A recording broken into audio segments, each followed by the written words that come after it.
And first up this week, we took a look at The Curious Case of Benjamin Button. It is directed by David Fincher, and this is I believe the third time that he's directed Brad Pitt, and it does show. I mean, there's definitely a lot of good direction in this.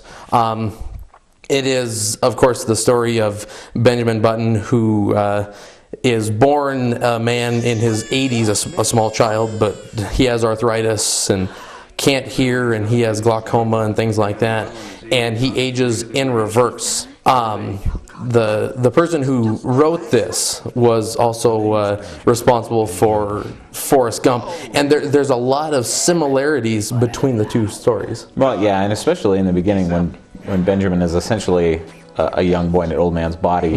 He talks really slow, and he finds himself in these fantastic situations, mostly by accident.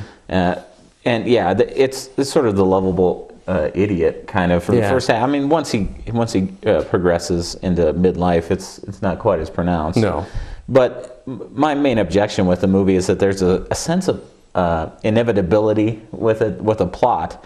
That, you know, he gets into a relationship with someone that he's known his entire life, Daisy, who's played by Cate Blanchett, and there's really only one way that their relationship can resolve itself, because Benjamin will continue to get younger, and midlife they have a relationship together, but about halfway through the movie they sort of resign themselves to the fact that you're going to keep getting younger and I'm going to keep getting older and we can't be together, so well. And that's, I mean, granted, there's nothing they can do about it, but they could at least.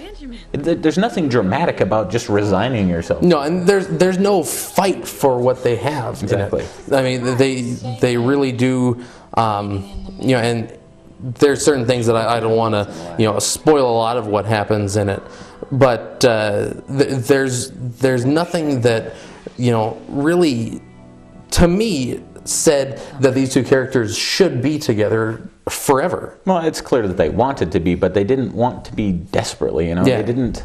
They just sort of give up. Not enough to make a movie about. Yeah.